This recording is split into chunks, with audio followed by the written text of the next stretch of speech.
Pues nada, muy buenos días a todos. Gracias por la presencia. Muchos me conocen, mi nombre está ahí, los que no me conocen, Eduardo Ávila Aguilar, formo parte del grupo de guías voluntarios del Museo de la Alhambra. Y estamos muy contentos de que el patronato haya vuelto a reabrir esta actividad que creo que facilita o que por lo menos es buena para el conocimiento de nuestro patrimonio. Ahí tienen ustedes el título de la charla. Voy a hablar sobre un poeta. Lógicamente es uno de los aspectos más importantes que tiene el conjunto monumental de la Alhambra, el contener poesía.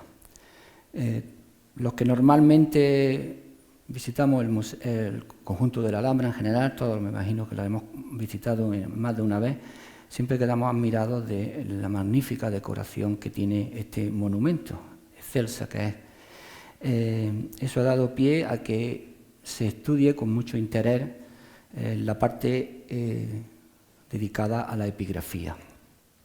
Por eso ahí voy a parafrasear a insignes arabistas cuando han definido la Alhambra como una arquitectura de textos. De hecho, este arabista llama arquitectura. Y esa arquitectura de textos exige ser leída. Es una de las sus funciones, buscar al potencial lector. Y particularizando un poco más, se ha dicho que la Alhambra es la edición más lujosa existente en el mundo, por el contenido. Y se termina afirmando algo que la hace única. La peculiaridad única de la Alhambra es la de constituir un álbum poético. Pues bien, es el tema del que vamos a hablar. Particularizando, como digo, en la Alhambra, pero extrapolándolo al arte musulmán, esta manifestación artística de la caligrafía es extensible a todo el arte islámico. Los musulmanes la llamaron la geometría del verso. Y la caligrafía va a adquirir una relevancia bastante alta debido a que es la expresión directa de la palabra de Dios. La base de que el Islam o la cultura o el arte musulmán decida plasmar en los muros, en las paredes, en las techumbres, en cualquier tipo de material a la caligrafía tiene un origen claramente religioso. Es el árabe el idioma que se va a elegir para ser revelado al profeta por parte de Dios los preceptos islámicos. Pues bien, la caligrafía tiene que dar testimonio de fe de este evento y ese es el motivo de su aparición tan constante y tan abundante en todos sus edificios, en todas sus manifestaciones. Y para hacer una comparación bastante plausible, esa expresión, esa creencia religiosa que el cristianismo hace a través de las imágenes, de la imaginería, el Islam lo va a sustituir a través del concepto de la palabra. Es por lo cual lo que va a hacer, perdonen, pero con la charla ya se me va olvidando pasar las imágenes que acompañan a mis palabras. Esa es la estructura de que vamos a hablar de la charla, haciendo hincapié en lo que he dicho sobre la importancia que tiene la escritura, siempre manifestada por los musulmanes, y haciendo referencia a lo que he dicho de cuando visitamos la Alhambra y encontramos esa arquitectura de textos en cualquier representación. Este es el caso, he puesto estas tres imágenes para mostrar cómo esa arquitectura está mezclada con los demás elementos decorativos, no solo la caligrafía, sino los elementos vegetales o los elementos geométricos. Para acompañar un poco que la expresión directa de la palabra de Dios, la importancia religiosa que tiene la caligrafía en el mundo musulmán, fíjense en esa frase que ven ahí, que esa sea una de las frases más repetidas en el mundo islámico. El nombre de Dios, el compasivo y misericordioso. es el comienzo de todas las azoras del Corán. Empiezan con esa frase, es por lo que es realmente importante. Y como les comentaba, hasta que he empezado a pasar las imágenes, la manifestación caligráfica se representa en cualquier elemento. Principalmente van a ser los edificios, tanto religiosos como laicos, los que van a coger esa plasmación caligráfica con la clara intención de transmitir los mensajes que se quieren transmitir a los potenciales lectores. Van a ser mensajes religiosos, van a ser mensajes de poder, van a ser mensajes que justifiquen esa fe que tiene el Islam a través de su palabra. Por eso los elementos arquitectónicos que contienen a los edificios, cornisas, capiteles, arrocaves, techumbres, todo van a ser lugar donde se le va a dar la funcionalidad a la que se quiera adquirir al plasmar la caligrafía en sus paredes. Esto se hará principalmente en los dos tipos de escritura que conocemos mejor, que es la escritura cúfica y la escritura cursiva. Aquí tienen dos ejemplos que se pueden admirar precisamente aquí en el museo, de que la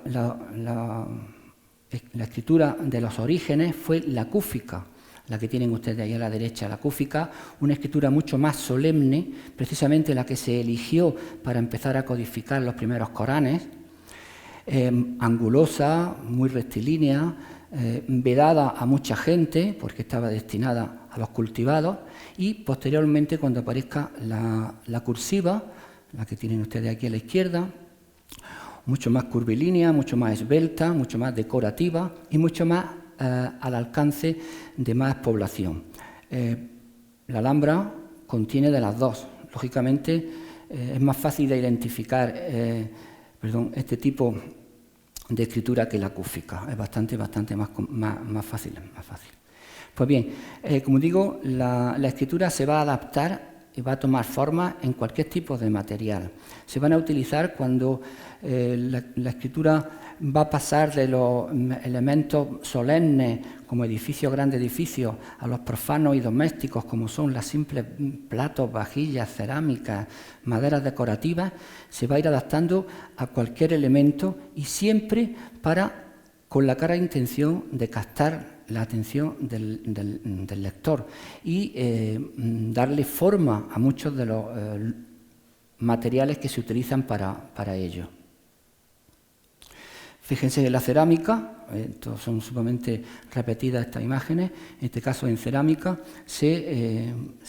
no están exentas nunca de la decoración epigráfica que lo contienen todo. Bien. Finalmente, como digo, es simplemente comentarles que todas estas consideraciones de la caligrafía como arte se compendian perfectamente en la Alhambra. Tenemos el mejor sitio para poder atestiguar esta función. Me imagino que sabrán distinguir dentro de la Alhambra cuando hay epigrafía, cuando no hay epigrafía. No es muy difícil, independientemente de que no sepamos cuál es el mensaje, cuál es su traducción. Eso es totalmente independiente, pero sí es fácilmente distinguible. Como digo, con elementos coránicos, con el famoso lema que tanto se repite de la dinastía nazarí, que está presente prácticamente millones de veces en la Alhambra, y que, como digo, todas estas condiciones están otorgadas al arte islámico, están plasmadas de una forma perfecta en la Alhambra, con el añadido particular de que es un auténtico lugar de inscripción de poesía que no existe en ninguna parte del mundo. Bien. ¿Por qué existe tanta poesía en la Alhambra? La verdad es que hay una razón bastante poderosa y bastante justificativa de esta existencia. Para ello va a ser necesario que el reino nazarí tenga la intencionalidad de crearla.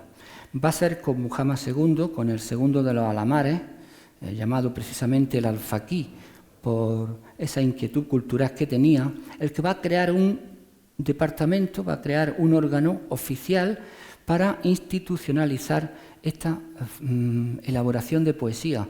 Casi se puede hablar, muchas veces los arabistas lo hacen, de fábrica de poesía. Es decir, se va a fabricar la poesía a cantidades grandes. Este organismo se llamará el Diván al-Insha. El Diván al-Insha se puede traducir perfectamente como una secretaría de redacción, una secretaría de Estado, tiene rango de ministerio y es el lugar donde van a nacer y donde se van a desarrollar los tres famosos poetas de la Alhambra. Ibn al-Jayab va a tener la particularidad de ser el precursor, el fabricante del invento, porque en este lugar, en esta Secretaría de Redacción, aparte de ser el lugar oficial donde se elabora toda la correspondencia del reino y todos los documentos que son de carácter oficial, se van a escribir lo que se llaman casidas sultanillas, son los poemas panegíricos, los poemas destinados a ser leídos o grabados en ceremonias, sobre todo de carácter religioso y de carácter de alabanza a los sultanes. Como digo, aquí se van a desarrollar la vida de los tres grandes poetas de la Alhambra, por el orden de Ibn al-Jayab, Ibn al-Khatib e Ibn Samrak. Fueron entre sí alumnos y maestros, se sucedieron con distintas personalidades, eso sí, bastante acusadas, y que yo he elegido pues hablar del primero de ellos. Me he permitido la osadía de llamar a la charla Ibn al-Jayab el primer poeta de la Alhambra. Ya existen dos estudios dedicados a Ibn Samrak e Ibn al-Jayab. El primero llamado Ibn Samrak, el poeta de la Alhambra, y el segundo, Ibn Samrak, el otro poeta de la Alhambra, y yo, por una especie de homenaje a estos dos estudios, que son maravillosos, para conocer no solo los personajes, sino parte de la historia de Granada, he tenido la osadía de llamarlo el primer poeta de la Alhambra, Ibn al-Jayab, copiando un poco a ellos. Bien, una vez hecha esta pequeña introducción, voy a hablar un poco de la persona de Ibn al-Jayab. Ahí tienen su largo nombre, Ibn al-Jayab, un granadino desde que nace hasta que muere, aquí en Granada. Los dos hechos ocurren aquí en Granada. Se le conoce siempre, los musulmanes tienen un largo nombre, que siempre el último, el laqab o apodo, Ibn al-Jayab, suele hacer referencia a alguna particularidad del personaje, de su familia, de su actividad. Es curioso porque Ibn al-Jayab viene del árabe bolsillo, yaib, y Jayab parece ser que hace referencia a la persona que se dedica a coser bolsillos. Según don Emilio García Gómez, dice que Jayab significa la persona que cose los bolsillos de las túnicas. Parece ser que ese es el origen del laqab o el apodo de Ibn al-Jayab. De hecho, como digo, se parece mucho a la palabra bolsillo. Bien, de su vida no se conoce gran cosa, aunque ahí, rebuscando, se puede ver su personalidad bastante acusada. Se lo debemos todo prácticamente a su discípulo Ibn al-Khatib, que es el que ha ido recogiendo bastantes datos de él y de los textos de Ibn al-Khatib, que sí tenemos bastantes de ellos, sí podemos entresacar algunas particularidades de su vida. Parece ser que él nace en el año 1274, es justo el año en que sube al poder precisamente el segundo de los alamares, que he hecho comentario antes de que es el que crea el Diván al-Insha, en la Secretaría de Redacción, y su familia parece ser que era humilde, pero con la suficiente comodidad para poder pagarle los estudios. Y él se va a formar en la mezquita Al-Jama de Granada, prácticamente, con una pequeña escapada que hace a la de Málaga durante poco tiempo, y con poco más de 20 años ya va a entrar a formar parte de esta Secretaría de Estado, esta Secretaría de Redacción, creemos que cuando tenía entre 21 o 22 años. En uno de sus poemas hace una referencia a que sí le agradece a su padre el haberle enseñado la lectura del Corán. En una familia humilde, como digo, suficiente poder para poder costear los estudios y de un gran sentimiento religioso. Eso se verá plasmado también en su poesía de carácter místico, aunque él no llegó a ser un místico en sí. Como digo, es Ibn al-Khatib el que nos ha permitido conocer bastantes datos de su su vida, pero una de las particularidades que más cabe destacar a la hora de biografiarlo es que es de los 3 poetas el más longevo, va a alcanzar la edad de 75 años, algo pues no fácil, más cuando te mueves en los entresijos de la corte nazarí de Granada. Él va a conseguir, dentro de los años que va a permanecer en la Secretaría de Estado, en la del Diván Alin Shah, va a conseguir alcanzar todas las cotas de poder que se pueden alcanzar ahí, desde simple escritor hasta, en los últimos años de su vida, consigue ser visir del reino, el visirato. Eso habiendo desarrollado durante más de 30 años ser Arráez como jefe del Diván Alin Shah. Pues bien, él va a conocer la sucesión de estos sultanes. La profesora María Jesús Rubera Mata, que es la que ha hecho el estudio más intenso de este hombre, dice que es algo extraordinario porque lo que en la corte nazarí funciona es el veneno y el puñal, el bastante corriente. Y toda la sucesión que va a haber en esos sultanes que ven ahí a lo largo de su vida, todos fueron de forma traumática sucedidos uno a otro. Se destaca, como digo, esta cualidad de él porque fue bastante prudente. La verdad es que él supo resguardarse muy bien cuando hubo alguna sucesión de carácter traumático, de estar en el lado adecuado o tener la suficiente habilidad para no verse involucrado, cuando se cree que a veces participó en esas tramas palaciegas para que se sucedieran los distintos sultanes. Ibn al-Yayah va a morir en 1349, como digo, a la edad de 75 años. De su parte familiar tampoco hay mucho que conozcamos. Se puede entresacar que parece ser que tuvo por lo menos un hijo, aunque se cree que tuvo otro más, debido a que este hijo va a morir de forma prematura, bastante joven, y él va a escribir una poesía lamentándose con bastante dolor de la muerte de ese querido hijo. Es una de las facetas que hace creer que por lo menos un hijo sí tuvo. Cuando muere su hijo, sí sabemos que va a volcar todo su cariño y toda su educación hacia precisamente su discípulo Ibn al-Jatib, que va a ser quien va a recibir todas las atenciones de él. Como digo, murió en 1349 y según Ibn al-Jatib, de una larga enfermedad, lo que disipa cualquier tipo de muerte no natural. Él dice incluso que esa larga enfermedad no llegó a vinagrar su carácter, o sea que se ve que este hombre, que tiene bastantes poemas de carácter humorístico, pues no perdió ese humor a pesar de la enfermedad. Va a morir justo en el año 1349, cuando Europa está asolada por una de las epidemias más famosas que ha tenido, la de peste negra, que tantos millones de muertos dejó en Europa y que la península ibérica no se vio exenta de ella. Pero no se cree que esa fuera la causa de su muerte, la muerte por cuestión de peste negra. Fue enterrado en el cementerio de Puerto Alvira. Esta es una magnífica imagen, como todas las que hace este señor, Manuel González Sobrino, de la Granada nazarí. Aquí tienen ustedes la Puerta de Elvira y todo el campo del actual Jardines del Triunfo, donde estaba el gran cementerio de Puerto Elvira. Pues bien, Ibn al-Jatib hace referencia a que ha enterrado aquí, y tanta importancia llegó a tener este hombre en la vida política y cultural granadina, que fue el propio Yusuf I el que asistió para encabezar su sepelio. Pues bien, una vez pasado la parte de su biografía personal, voy a hablar un poco de lo que significa Ibn al-Yayah como poeta. Lo principal es que debemos la obra poética de este hombre, de Ibn al-Yayah, a su discípulo. Ibn al-Jatib recogió en un diván, lo que se llama un poemario, no creemos que no es toda, porque hay algunos poemas de Ibn al-Yayah que los publica Ibn al-Jatib que no están en el poemario.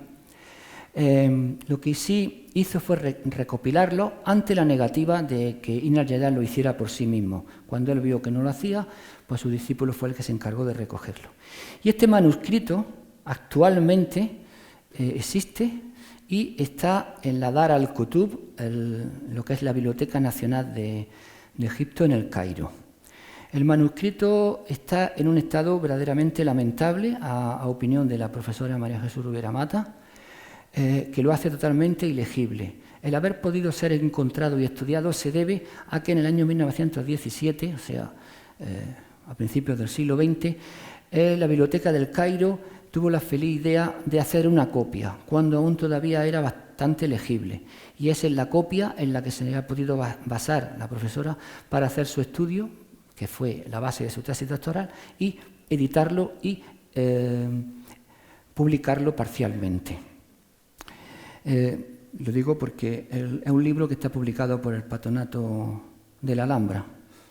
Me parece que quedan ejemplares todavía, una publicación del año 80 y que está publicado por el Patronato de la Alhambra. Muy bien, gracias al encuentro de este documento, como digo, la profesora María Jesús Rubera Mata pudo estudiarlo y nos ha dejado a nosotros el estudio de él. El manuscrito consta de unas 270 páginas donde están recogidas unas 219 poesías. Y es lo que ha llevado a que algo que se creía que no existía pueda serlo. Y les comento. En el estudio que hizo Emilio García Gómez sobre Ibn Samrah siempre se autoproclamó como el autor de todos los poemas que había en la Alhambra. El propio Emilio García Gómez puso en duda, solo amparándose en la catadura moral de Ibn Samrah, es decir, el autoalabarse y autoproclamarse él, ya le hizo pensar a él que no sería el único. Este manuscrito, a palabra del ilustre arabista don Emilio García Gómez, no ha hecho más que sacar a la luz algo que se creía, que existen otros poetas, que existieron otros poetas y que han dejado en sus muros de la Alhambra constancia de esas poesías. Y este manuscrito es el que dio la luz para poder afirmar que no solo Ibn Samrah, aunque la mayoría sí lo es, entre otras cosas porque creemos que posiblemente se dedicara a hacer desaparecer las anteriores, aunque, como digo, Ibn Samrah tiene más. Pues bien, el manuscrito no ha dejado una serie de poemas donde la temática que se utiliza en ellos pues es de todo este tipo de carácter. Lógicamente los panegíricos de alabanza a los sultanes y los de carácter religioso, hay muchos, y sobre todo los festivos y conmemorativos. Eso es una fuente histórica bastante importante porque nos permite hacer un análisis de la vida nazarí durante la época en que él vivió. Él va a tener mucha habilidad para cantar de forma gloriosa las victorias musulmanas y saber silenciar de manera sibilina las derrotas. Es decir, porque una de las características que tiene es, si no un odio, si una animadversión bastante clara y factible en su poesía hacia el infiel, el cristiano. No faltan tampoco los temas funerarios, lógicamente, y sobre todo, los que interesa aquí, los que iban a ser destinados a ser grabados en las paredes, como son los poemas epigráficos.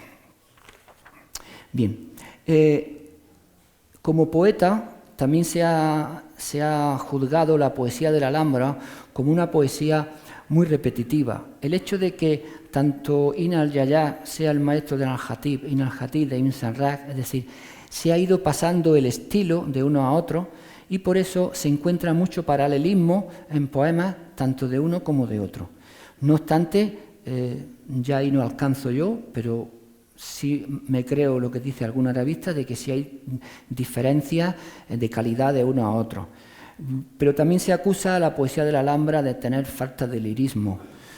Bueno, la verdad es que si la poesía la hacemos de forma fabricada, a lo mejor el sentimiento pues está un poco escaso. Pero el pobre Ibn al-Yayá se va a llevar el palo más grande en el siglo XVI cuando juzgan su poesía. Lo hace un escritor en el siglo XVI, al-Makari, cuando en su historia del reino de la historia de Al-Ándalus, del reino nazarí de Granada, al hablar de este poeta, dijo textualmente: «Me parece su poesía mejor que su prosa, pero en todo caso no valen la pena ni una ni otra. Es bastante duro lo que Inal Macari opinó sobre Inal Yaya. Lo que sí está claro que, independientemente del valor de su poesía, fue un poeta, como dice Emilio García Gómez, a caño libre. Se prodigió mucho en la poesía, quizás fuera el que más escribiera de los tres, sobre todo más que Inal Jatí seguro, más prosista. Y que, analizando su poesía, la verdad es que podemos afirmar bastantes datos del Reino Nacido de Granada durante la época que él vivió. Bien, y ahora viene la parte en la que, quizá un poco de más curiosidad, de señalar aquellos lugares de la Alhambra, y por si alguna vez la visitamos, tengamos ese sentimiento de que aquí están esos poemas escritos. Se le atribuyen los que realmente están en su diván, en su poemario. Es decir, en su poemario aparecen los tres primeros,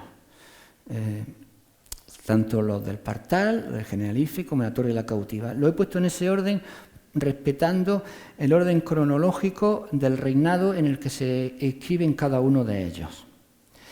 El Palacio del Partal contiene 2 poemas de 4 versos cada uno.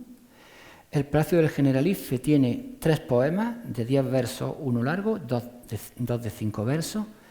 La Torre de la Cautiva quizás sea el más extenso de todos, el mejor conservado y, al ser el más largo, el que más interés pueda mostrar.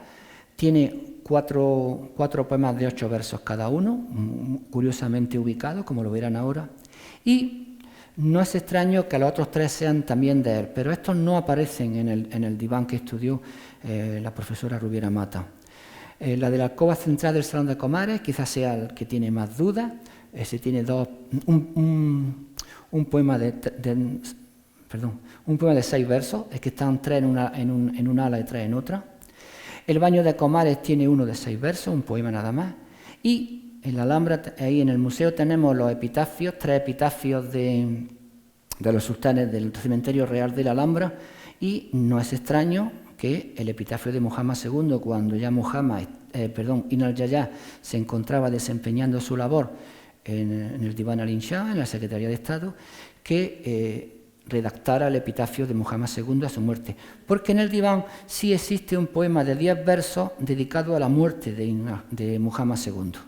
No es el que está escrito en el epitafio del museo, pero sí existe un poema de él. Bien, un poco de verlo dónde está y de decir un poco sus características. Como digo, los primeros son del Palacio del Partal. El Palacio del Partal contiene, como digo, 2 poemas de 4 versos cada uno. Uno de ellos, curiosamente, habrán visto ya esta foto bastantes veces, porque es que la he elegido como imagen de la charla. Es muy curioso. Fijaros, en este tipo de decoración, los versos están aquí. Además suben hacia arriba. Un verso, primer verso, segundo verso, tercer verso, cuarto verso. Están enmarcando una decoración claramente vegetal. Y voy a volver rápidamente atrás. Fijaros qué tipo decorativo tiene. Pues, ¿no recuerda el pendón de la nava de Tolosa? Fijaros que el texto coránico que se pone en este lugar enmarca el mismo tipo de decorativo que hay en eso. Es bastante curioso porque llama la atención tanto García Gómez como Rubiera Mata, ahora la atención sobre el tipo decorativo en el que se encuentra. El otro verso es una cartera rectangular, y se ve peor porque aquí está la cartela cuadrangular y a los lados la rectangular. Como verán, están en el friso que corre por encima del triple arco de la sala central, los triple arcos frontal a la entrada. Y la misma proyección se hace en la parte del mirador de arriba. Están repetidos los versos, es decir, el mismo verso que hay aquí se repite así. Son versos sencillos. El primero es un verso de carácter religioso, con agradecimiento a Dios, y el de la cartela rectangular, que fíjense, luego voy a repetir esta imagen aquí para que, según el libro de Puertas Vilches de leer la Alhambra, que es maravilloso para localizarlos, Lo que está con la letra E es lo que contiene el friso epigráfico, repitiéndose varias veces. Y como digo, el segundo es un poema áulico dedicado, lógicamente, al gobernante. En este caso, como digo, es el más antiguo porque pertenece al Palacio del Partal, levantado por Muhammad III. Los siguientes poemas que están escritos debido a Inal Yaya se encuentran en el Palacio del Generalife, en el pabellón norte, en la sala del pabellón norte. Aquí tenemos 3 poemas. El más largo, que es de 10 versos, es el que está en el alfiz, toda esta parte, que enmarca al triple arco de entrada al salón. Son 10 versos, también de carácter áulico, y aquí hay un significado político bastante grande en este verso, porque parece ser que el verso va a ser grabado e inscrito ya en época de Ismail I. Ismail I va a hacer una renovación en el Generalife y creemos que es de esa época en el sentido de que ahí se hace una alusión a la victoria que consigue Ismail en la batalla de la Vega, la 1319, que la señala como un hecho, como digo antes, de alabanza, porque supo muy bien cantar las victorias y esconder las derrotas, como le pasó con la derrota de la batalla del Salado de Yusuf I. Esa no sabemos nada a través de Inal Yaya, porque la silenció muy curiosamente.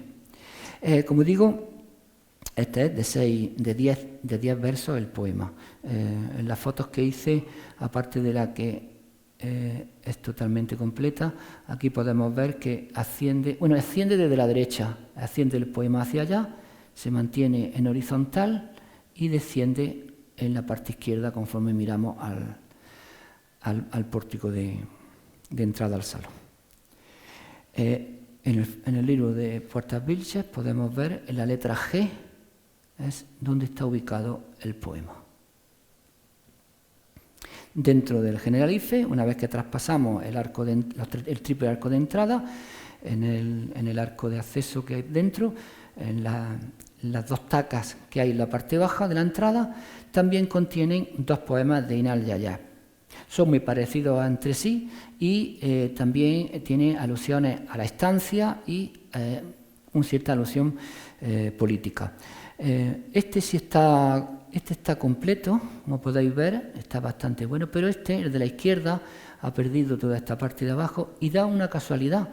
No se puede rehacer perfectamente este poema porque da la casualidad que en el diván, en el manuscrito del Cairo, también es la parte que no se puede leer. Curiosamente coincide su deterioro aquí con el deterioro en el propio manuscrito, con lo cual se ha tenido que dejar un poco parte sobre todo de los 2 últimos versos inacabados. El otro, quizá el más llamativo de todos, por el lugar donde está, a mí es que este edificio de la Alhambra es que es una pena que no podamos verlo con más asiduidad, es una auténtica maravilla. Aquí se puede aplicar algo que me ha llamado mucho la atención cuando he leído a todos estos arabistas, el hecho de que Surgi Ramata tiene un sentimiento bastante grande a la hora de interpretar la poesía de Inal Yaya, y dice que aquí se da una doble belleza. Está la belleza del continente y la belleza del contenido. El continente es todo lo que vemos a la vista. El contenido es lo que nos dice la poesía. Es decir, llega a interpretar, cuando se leen los poemas, esa doble vertiente de un sitio tan extremadamente bello, pero que no solo es lo que vemos, sino lo que se dice en él. Y aúna esas 2 cosas. Es algo que me gusta transmitir porque cuando veamos algo que lleguemos un poco más allá de lo que nos dice la vista. Hay bastantes más cosas, aunque lamentablemente pues no podamos leerlas en nuestro idioma, lógicamente. Bien, la Torre de la Cautiva es, como digo, uno de los lugares más emblemáticos de la Alhambra. Contiene 4 poemas con 8 versos cada uno, muy curiosamente ubicados. De todas las miles de fotos que se hacen de este lugar, he querido señalar una de las esquinas porque los poemas están en las 4 esquinas. Es una sala cuadrada, la sala principal, una vez que accedemos desde los zaguanes de entrada, una vez que estamos en la sala principal, si empezamos de derecha a izquierda, pues tenemos siempre 4 esquinas, y en esas 4 esquinas es donde está ubicado de forma rectangular, está un poco más oscurito, como lo ven aquí, donde están los 8 versos. Enmarcan a un pasaje coránico en cúfico, es lo que enmarca. Es un poema claramente descriptivo. Los 4 poemas tienen 2 partes. La primera, donde ensalza las verdades y las maravillas que alcanza nuestra vista en este lugar, y lógicamente va a terminar alabando a quien es el autor de este lugar, que es Jesús I, quien lo levanta. Por eso son uno descriptivo y otro parte descriptiva, parte panegírica. Para que podamos ver las 4 esquinas y un poco más de cerca el contenido, la ubicación de los poemas, pues se pueden advertir en las 4 esquinas. Son imágenes un poco repetitivas, pero no por ello dejan de ser interesantes por su curiosa ubicación. También el poema se desarrolla en este sentido. Bien, yo no soy muy buen lector de poesía, pero hablando tanta poesía y hablando de ese sentimiento, de ese mensaje que hay, creo que no voy a tener más remedio que por lo menos de estas de la cautiva, leerles una de ellas, para que vean el contenido de este tipo de mensajes que se hacen a través de la poesía. He elegido la traducción de Rubiera Mata, entre otras cosas, porque se merece que sea la traducción de ella la que lea por el estudio que ha hecho de Inara Yaya. A ver si me sale bien. El poema tercero, que si entramos en la sala, si alguna vez se consigue entrar, y de estas veces que abren por el espacio del mes, en esta dirección voy a leer el tercero, que correspondería con la esquina de entre las 2 ventanas de la parte izquierda de la sala. Y diría así: esta obra engalana la Alhambra, es morada del Pacífico y del guerrero, calahorra que contiene un palacio. ¿Es fortaleza o acaso mansión de recreo? Es un palacio donde el esplendor está repartido en su techo, su suelo y sus paredes. En el estuco y en los azulejos hay maravillas, pero las labradas maderas de su techo son aún más bellas, porque tras reunir tantas maravillas las subió al lugar más alto. Parecen poéticas imágenes, paranomasias, transposiciones, enramados e incrustaciones. Cuando aparece el rostro de Yusuf es un prodigio, donde se han unido todas las perfecciones. Él es de la gloriosa tribu de Jarray, cuya obra en pro del Islam son como la aurora que aparece en el horizonte. He elegido el tercero porque hace mención al azulejo, al estuco y a la cantidad de decoración que tiene la propia sala. También se pregunta si es un castillo o es un palacio. Realmente, cuando se ve esta torre desde fuera, jamás se puede uno imaginar cómo es por dentro. Pues bien, la poesía nos permite interpretarla desde este punto de vista bucólico y lírico, que en este caso creo que sí existe, en la descripción estética y artística que hace Inal Yadeh de este lugar. Bien, de los a que son atribuibles, estos 3 están aceptados por prácticamente todos. Aquí también hay autores que no tienen duda en que el poema que existe en el baño de Comares, tampoco visitable, en la sala caliente, sobre la pila de agua caliente, está esta taca que enmarca un poema que hay aquí. Yusuf I reformó este baño, que parece ser que ya existía de época de su padre Ismail. Entonces, no es extraño que fuera el momento en que ya Inal Yaya era visir del sultanato nazarí y que interviniera en la reforma que hace Yusuf. Entre otras cosas, porque en su poemario, en su diván, sí existe un poema de 7 versos dedicado al baño de Comares y que porque todos los poemas que hay en el diván tienen una frase al comienzo que dicen quién lo dijo, quién lo hizo y a dónde iba dirigido ese poema. Pues entonces en el inicio de ese poema dice que estaba destinado a ser construido en la Bab al-Hammam, en la puerta del baño. No sabemos si es que no llegó a inscribirse o que se ha borrado, pero si hizo uno, debió de hacer el del interior también, con lo cual es bastante aceptable que este poema lo tuviera fuera de autor de Ibn al-Jayab. Es un poema también de 6 versos, estructurados, como digo, enmarcando el arco, y bastante descriptivo porque describe el lugar, hace bastante alusión al contrario que es el agua fría y el agua caliente, el fuego y el agua. Tenemos que entender que estamos en un baño y estamos en la sala caliente. El otro poema, que está aquí en la alcoba central del Salón de Comares, este es uno de los poemas más simbólicos que contiene la Alhambra. La interpretación que se ha hecho de este poema es que le da funcionalidad a todo el Salón del Trono, tanto a todos los nichos que se abren en sus paredes, al que le da importancia al central, como al techo, haciendo referencia a que el techo representa a los 7 cielos que se anuncian en el Corán. Pues bien, el poema de 6 versos aparece a la altura de la vista, hay 3 en este lateral y 3 en este lateral, y se describe el lugar como el lugar del trono. Nosotros que recorremos los guías tantas veces del museo y cuando llegamos a la famosa jamuga de Taracea que hay en la sala 6, quizá se pueda adjudicar que es el lugar de la jamuga, porque en el propio poema hace alusión que este es el kursi. La palabra kursi en árabe significa silla, que es el lugar del trono, el lugar donde estaría ubicado. Entonces no es extraño ubicar esa pieza como utilidad en este lugar. La autoría aquí es más dudosa. Todos iría en función de hasta cuándo se hicieron las obras de Yusuf en la Torre de Comares, porque Yusuf primero muere y no termina Palacio de Comares. La propia torre, en la parte más exterior, la va a terminar su hijo Muhammad V, hasta tal punto que los poemas que había en la alacena de la Sala de la Barca ya son de Ibn Samrak.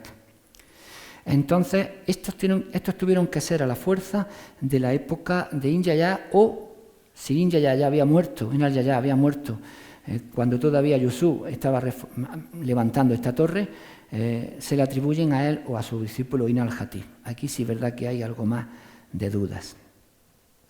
Por último, hace referencia a lo como le comentaba antes, al epitafio, el que tenemos aquí en el museo, el de Muhammad II, porque lógicamente los otros dos, el de Yusuf III, ya incluso ha fallecido Ibn Samrak, y el del príncipe Yusuf, el hermano de Mulay Hacén, ya del siglo XV.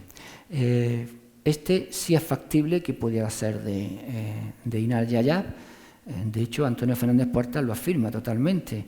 Y los que estamos aquí, que conocemos a don Antonio, pues hacemos bastante profesión de fe de muchas de sus afirmaciones. Es la parte que se ha conservado, porque estos epitafios estaban grabados por ambas caras. En una parte estaban grabadas en prosa y en otra estaba en prosa rimada, la que se ha conservado es la versificada. Entonces, pues creemos que este epitafio sí podría corresponder a la época de Yusuf III. De todas las piezas que he puesto aquí del museo, lógicamente les animo a que visualmente puedan observarlas dentro del museo. El museo en sí ya es una magnífica muestra de cómo es utilizada la caligrafía en el arte islámico. Si tenemos que poner un ejemplo, podríamos perfectamente hacerlo ahí, porque tenemos piezas desde las más domésticas, más pequeñas, hasta monumentales, donde aparece. Bien, pues en teoría era mi intención llegar hasta aquí, porque no quería alargar mucho la charla y hacerla bastante concisa y bastante centrada en el tema. No quería andar un poco por las ramas. No obstante, simplemente para terminar, decir que me parece una figura bastante importante dentro del reino nazarí de Granada, la de Ibn al-Jayab, no solo por lo que hace, sino por lo que hace para que los demás sigan haciéndolo. Él va a darle el pistoletazo de salida un poco a esta manifestación artística que, como dije al principio, que es una frase que me gusta repetir mucho, que es la de considerar la peculiaridad única de la Alhambra que sea un álbum poético. Es que hay que señalarlo porque el arte islámico está muy extendido por el mundo, pero ninguno va a tener esa particularidad y nosotros tenemos la suerte de tenerla aquí. Y que si bien la prudencia de Inal Yahya permitió tener una larga vida y transmitir un legado a sus dos discípulos para que continuaran haciendo eso, la verdad que frente a la prudencia de Inal Yahya apareció la soberbia de los otros dos que, si bien se parecen en algo, están muy distintos en lo otro. Existen aún poemas anónimos en la Alhambra, no todos, ya quedan bastante menos, a la espera de que aparezca algún manuscrito como el que apareció en la Biblioteca del Cairo y que pudiera permitirnos poder adjudicarlo a quien pudieran ser. Ojalá alguna vez aparezca. Y bueno, pues he querido ir bastante rápido. Una de las cosas que aquí no hacemos es que no queremos hacernos pesados. Había intentado hacerla en eso en 45 o 50 minutos. El tema aquí queda por terminado. Si ustedes quieren hacerme alguna pregunta o quieren hacer algo, pues ahora mismo es el momento y si la sé la respondo, lógicamente. Y si no, pues agradecerles muchísimo su presencia, no sin antes hacer mención a que la próxima charla tendrá lugar el 14 de junio, en la siguiente, el primer sábado de junio, que la dará Manolo Zafra, nuestro compañero, y que versará sobre Manuel de Falla y la Alhambra con motivo del centenario del Festival de Cante Jondo de 1922. Así que muchísimas gracias y espero haber aportado un granito más a conocer el maravilloso lugar que tenemos aquí al lado. Así que, gracias. Buenos días.